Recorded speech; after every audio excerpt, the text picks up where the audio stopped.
Et c'est vrai que le LOSC avait été prévenu en début de saison, le LOSC qui s'était incliné dans les matchs amicaux de préparation cet été face à cette belle équipe du Mans. Le LOSC qui retient la leçon donnée par son coach, puisque dès la 4e minute de jeu, Kader Keita s'infiltre, frappe du gauche, un ballon qui est contré mais qui trompe Rodolphe Roche pour l'ouverture du score lilloise.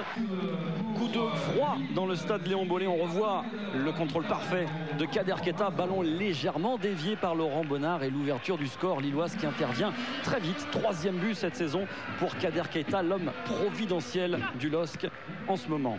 Réaction Mancel, on est toujours en tout début de rencontre avec un ballon qui va être récupéré bien malgré lui par Graffité qui frappe pied gauche et qui trompe à son tour Tony Silva, moins de 10 minutes après l'ouverture du score lilloise. Réaction Mancel par le buteur Maison. Quand on dit Maison, c'est parce qu'il ne marque qu'à la maison. Graffité, 3e but cette saison à Léon Bollé. Un but partout dans cette rencontre enlevée entre deux belles équipes du Mans et de Lille. Lille qui garde la main avec ce coup franc et cette tête de Jean Makoun. Makoun qui s'était démarqué, qui s'était élevé comme à son habitude, mais qui n'a su trouver le cadre de Rodolphe Roche. Premier coup dur pour le Mans dans cette partie, c'est la sortie de son capitaine Laurent Bonnard qui, on le voit sur ce coup franc, se claque, en tout cas se fait mal aux adducteurs. Il sera remplacé par le jeune Jean Calvé pour la suite de la partie. On est maintenant en fin de première rencontre avec une occasion pour Peter Odemwingie et il trouve sur sa route un excellent Rodolphe Roche qui supplée pour la seconde fois de la semaine Yoann Pelé. Yoann Pelé que l'on découvre dans les tribunes de Léon Bollé. Pelé qui s'est fracturé un orteil la semaine passée face à Saint-Etienne. On est maintenant en seconde période avec toujours cette équipe lilloise qui va de l'avant et qui insiste, à l'image de Yoann Cabaye qui se présente et qui frappe face à Rodolphe Roche. Ballon détourné par le gardien Manceau. Lille continue de dominer, mais Lille ne trouve décidément pas la faille dans cette solide défense mancelle.